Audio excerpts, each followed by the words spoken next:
test out things quickly with users. You'll see take up on some areas, not on other areas, drop those features, work on the ones that stay, do closed betas. Yeah, the process is super important. And I can't tell any company how to do outbound or inbound or their mix. Like, I'm like, I don't know. You need to test it. And what I think is correct, my assumptions might be completely wrong. Because you know, with us, the way we thought we get customers is not how we get customers.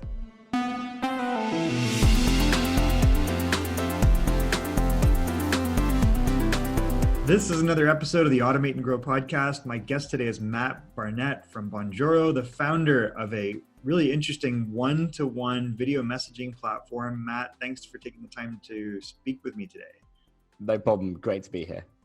And we've already covered off your name's not Mark, because I probably butchered it 3 times before we got on this. It's the accent. It's the accent throwing you. Yeah, I'm saying Matt, but it's my Canadian accent that's throwing it off. That's it. Exactly. So Matt, you founded Bonjoro 3 years ago, and who's the typical user of Bonjoro, and what was the problem that you were trying to solve? Yeah, so we tend to base our users more on what, I guess, problem they're solving in their company. So we have everything from gyms to universities to SaaS companies to doctors.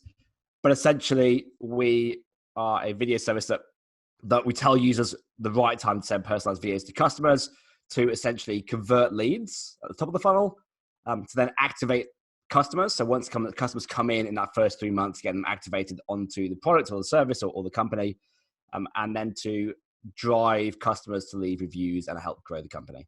So our customers are using us for one of those stages, but the actual customer base is pretty wide in terms of industry. Okay.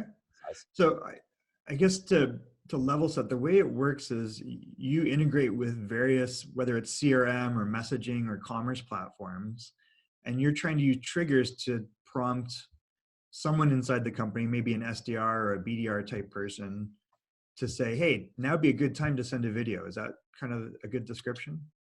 Yeah, that's it. The whole reason this happened maybe is we run an agency, and we're based in Australia, and all our clients were in London and New York, and we would have leads coming in, and we'd all be asleep. Yeah, Australia's great, but it's not great for time zones. Yeah. So there's like the world. So like doing like the drip stuff, honestly, it worked, like 6 years ago, 5 years, and then started to drop off. And so what we started doing is we started putting videos in as our first kind of piece of comms with a new client. So we'd have James from Ogilvy in London would sign up, and it would be I'd do a video next morning. I used to take a boat to work across the harbour. So I'd be going past the Opera House in Sydney on video saying, hey, James, saw you stand up. We're based in Australia, but as you can tell in English, we've already worked with Budweiser and Procter & Gamble, etc. I'll be in London in 6 weeks. We'd love to come in and pitch you and the guys and tell you what we do. And so the first thing they would get off the company would be this video of this weird guy, wind in his face, couldn't really hear what he was saying. But without a doubt, the response of everyone was like, okay, couldn't really understand you, but this was hilarious. You should definitely come in and see us when you're in the city. And so we kind of tripled our response rate and then conversion rate off the back of that. Wow. Okay. So getting into meetings was enough for us. Yeah, like we had a good product, good offering.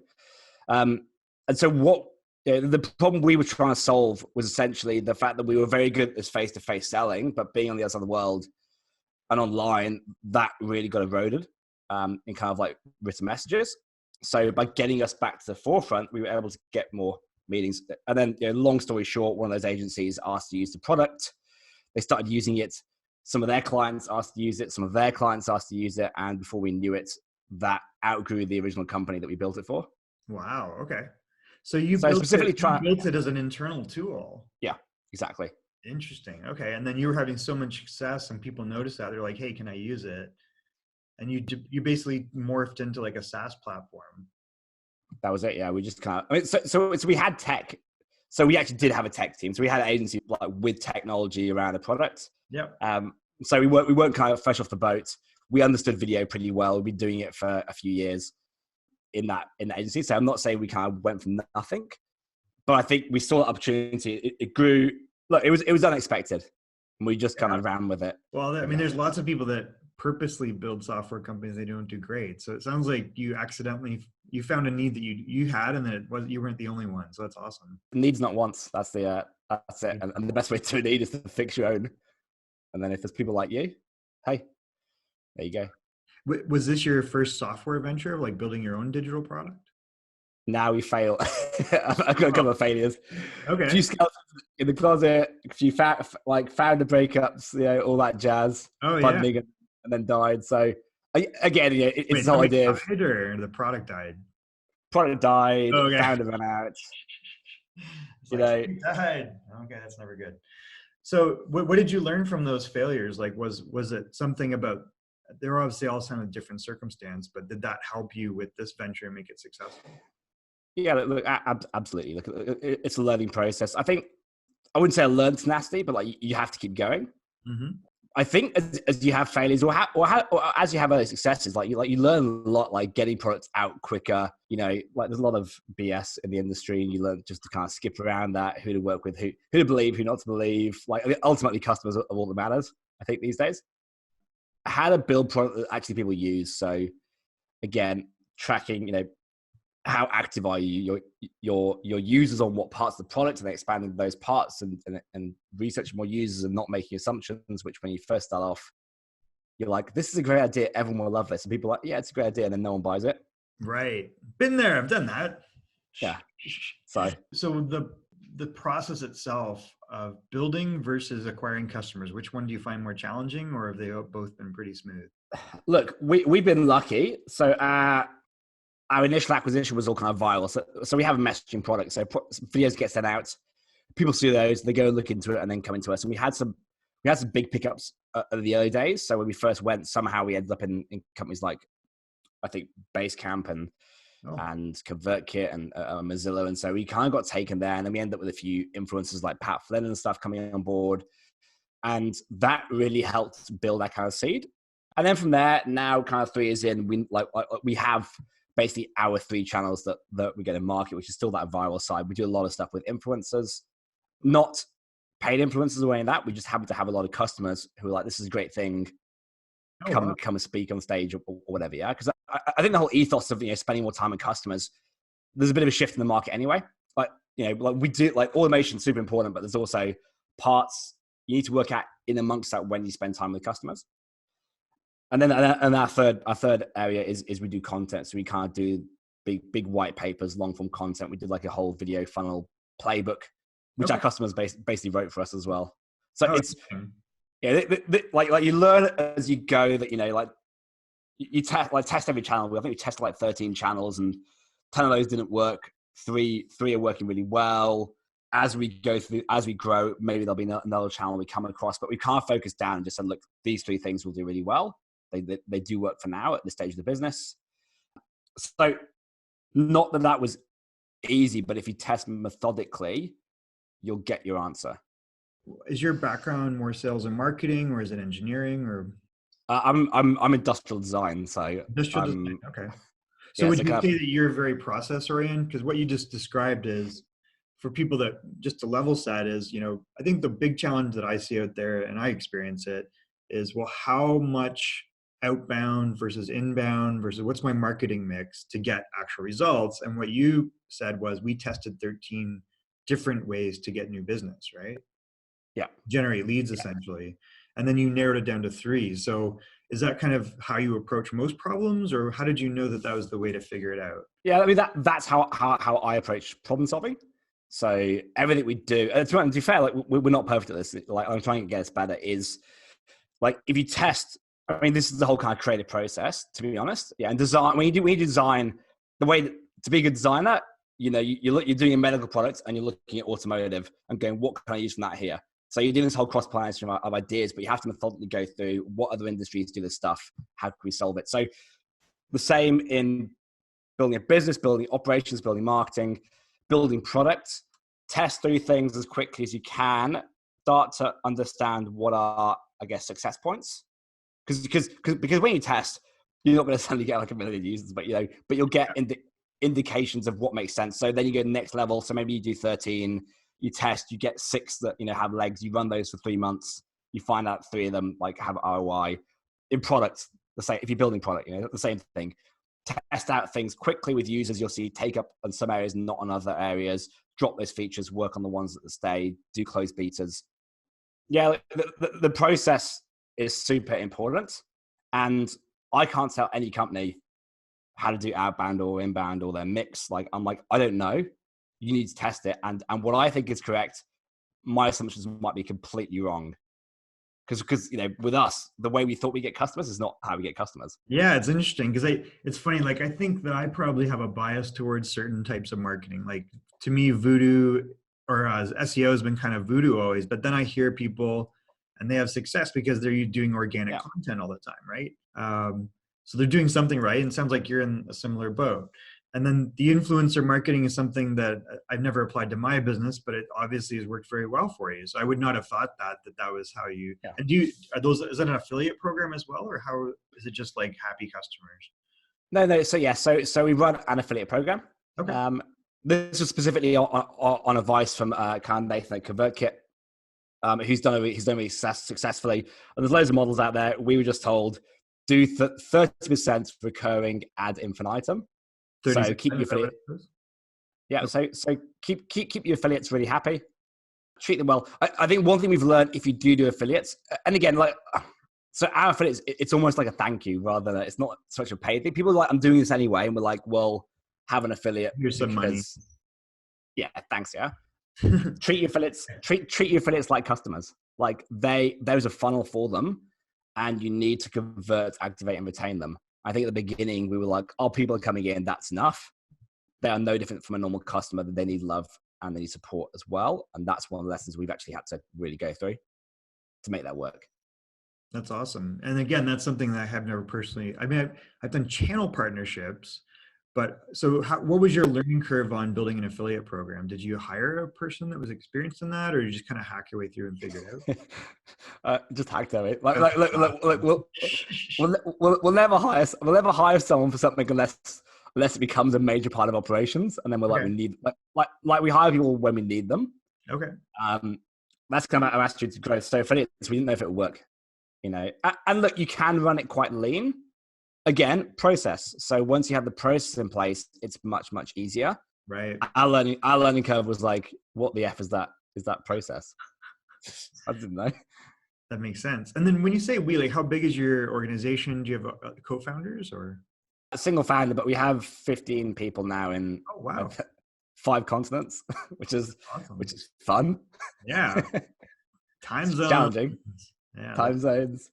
And what's the breakup on that? Are they mostly product people? Is there a mix between roles or? We're more non-product now than product, I'd say. So customer success, marketing. So we don't do outbound sales. Okay. To be honest, it's not a channel that's worked for us at the moment. And as our product develops and we're getting bigger teams, I'm sure will become a thing. We're not going to leave it, but right now we've got our inbound machine kind of working, and we're working on that. So yeah, inbound customer success is really important for us. So retaining customers, really important. And then product obviously is the other part to that. Oh, that's awesome. I mean, those are, first of all, it sounds like, and you're growing right now. Your goal for the company is, this is all you're doing, right? You don't have the agency business anymore, or do you still operate both? I mean, like without getting into too much detail, we kind of dropped it, and then the year we dropped it, it did its best year ever of revenue. Oh my God. And we're like, God damn it. Yep, so I was in the way. Sometimes everyone's like, what do you do? Yeah, like we're actually looking for someone to hire to like run that company separately, because we're like, look, there's actually a thing here. It's a good business, but we've all decided to put our lot in with the other company because, again, I think single focus is important. So if we do this and let it go again, we're not the people to run it because of focus, I think. Interesting. Okay, cool. Unsolved. So if you're out there and you want to run an agency business in Sydney, it's mostly UK. It's mostly London these days. So. Oh, it's in London. Oh, that might be. I'm not sure you want to move there anymore. After last week. I'm Irish and a Canadian and an American. I'm good. Yeah. The Brexit thing is done, right? Well, the decision is done. Now the process, right? Is there a process? Who knows? No, we're gonna find out. I'm sure there's a lot of stuff to undo. They've been pretty intertwined in the EU. So that'll be interesting. We'll Well, see. listen, I want to be conscious of your time. Is there anything we haven't touched on that you think would be important? Any advice for nascent startup founders in a similar space? Look, I mean, like one of the usual things, obviously, get stuff out earlier. Try and get $1 before you build something. I think like I push it earlier than you think. It is important. You will learn a lot more from customers and potential customers. We have one thing that like, I guess is kind of core to how we build stuff, and we always say automate processes but never relationships. And so what I mean there is automate the stuff that you should not be doing, that you don't need to do, that doesn't need a human. Like that stuff needs to be automated. What that should allow you to do is to put the human bit into the bits that need you. So if you have your first 10 customers, do everything you can for them. If you have your first 100 customers, do everything you can for them. Your first affiliates, do everything you can for them. Your first partners, invest in those relationships, because that's the stuff that will make people stick around. And that stuff you can almost guarantee to keep. Everything else, yeah, get some process happening. Oh, I love it. And what are some of the tools that you use, by the way? I know obviously you're using Bonjoro. What are you using? Marketing automation? Are you using CRM? Any case management? Yeah, so we use Intercom. Intercom, yeah. Yeah, Intercom. We use Notion quite recently. Oh, I'm not yeah, well, mostly our marketing teams kind of fall in love with it. Product wise, we now use Jira a lot to plan sprints and stuff. So we were very anti-sprint being a startup, and now we're very, very pro-sprint. Really? That's interesting. Yeah, sprints are interesting, I guess. It's a philosophy where it's like, if you don't, I always kind of worry about that, because it's like, you don't have a lockdown spec, you can go off and spend a ton of money, right? On iteration. Yeah, and so we've tried to, like, never ending deadlines. We've tried to cap that down. But as a part of it, we've also reduced scope of what we pushed and what product we pushed. So at the beginning, we pushed very light products. And then as you get bigger, you start to push heavier products. And now we're back to pushing light products again. We're like, get it out. Doesn't matter if it's shitty. People will tell us if it's they don't tell us. We'll watch and we'll see if people use it. If they use it and they complain about it, that's fine, as long as they're using it. And then we'll build it better. Oh, interesting. Okay. That makes sense. Get it out, get feedback, and then tweak it from there. And that's kind of your iterative model. Yeah, if people use something that's kind of shit, sorry, excuse languages. People use something that's kind of shitty, then you know if you build it better, then they'll still use it.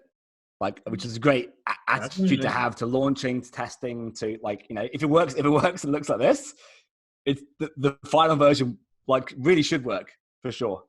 So what's next for Bonjoro? Like, what are you guys? You just trying to grow? Or are you looking to raise money or partnership? Yeah, just growing right now. Like, we're doing more partnerships with that kind of, like, with integration. So the companies that we kind of work with and integrate with, a lot of stuff around data. So just really trying to work out when you should be doing things like these messages. Like, I wouldn't even say that we're a video company. Everyone else in the space is like, we're video. We're not video. We're relationships, really. A video happens to be a good medium for some of that, but there's other mediums that are useful too. So it's more of when is the right time to spend 30 seconds on a customer? When is the right time to spend 10 minutes on a customer? That's what we're trying to help people understand. What's the best way for people to get in touch with you? So either hunt me down on LinkedIn. If you search Bonjoro or Papa Bear, you'll see a guy in a bear suit. That's me. You're in a bear suit. It's the bear. We're a bit weird. I'll have to check that out now. Or if you want to check out Bonjoro, if you do sign up, you will of course receive a welcome video from one of the team. If it's early in the morning in Australia, it could be me. In which case, reply, and that's my inbox, and I'll get back to you. So we'll include a link in the show notes to bonjoro.com. Is there any offers that you want to provide people, or? Well, so we have something we just launched called a video funnel playbook that literally talks around the process behind this, which I think, like, given the audience, will be quite applicable. So I'll send that over to you as well. It's kind of on, like, a hidden page, but it's process behind this, behind the relationships. It's kind of the key. That's amazing. That's terrific. Okay, I'm going to wrap up with two final things. One is, how are you, Matt, changing the world? Automating processes, but never relationships. I love it. That's a great tagline. That's almost as good as automate and grow. It's actually probably the same concept. That's it. Yeah, exactly. One final thing is, when we have interesting guests on the podcast, we like you to nominate other interesting guests. So we'd like to know, we usually typically talk to experts or entrepreneurs. So who would you like to nominate as a future guest of Automate and Grow that you can introduce us to? I have a couple of people. There's one amazing company here, and they are Australia based only, but they're like Australia's fastest growing bank. Okay. A kids bank called Spriggy, and I will see if I can get them over to you. But they are quite different. They're B2C, but they basically come in and destroy the market here. That's it. So it's called Spriggy, and it's a bank targeted at kids? Yeah, so it's kids prepaid cards. It's been done in the States and the UK, not here. They're growing like 100% week on week. Okay, that's exciting. And who would you like to nominate there? Do you have a contact? There's a guy called Alex Badron. I will need to see. I'll be honest. Like, caveat is, I'm not sure if they're doing the podcasting right now. I know they're on a big product push, but hey, we can try. If they are, like they are hilarious as well. That sounds like an excellent introduction. We will accept that nomination. So, Alex, you've been nominated to be a future guest of the Automate and Grow podcast. Matt, I really appreciate your time, and we will definitely check out Bonjoro. If there's anything else we haven't touched on, let me know now. You've touched me everywhere. Touched? I hope. My hands have been here the whole time. Matt, I appreciate your time. This has been another episode of the Automate and Grow podcast. We will see you on a future episode of Automate and Grow.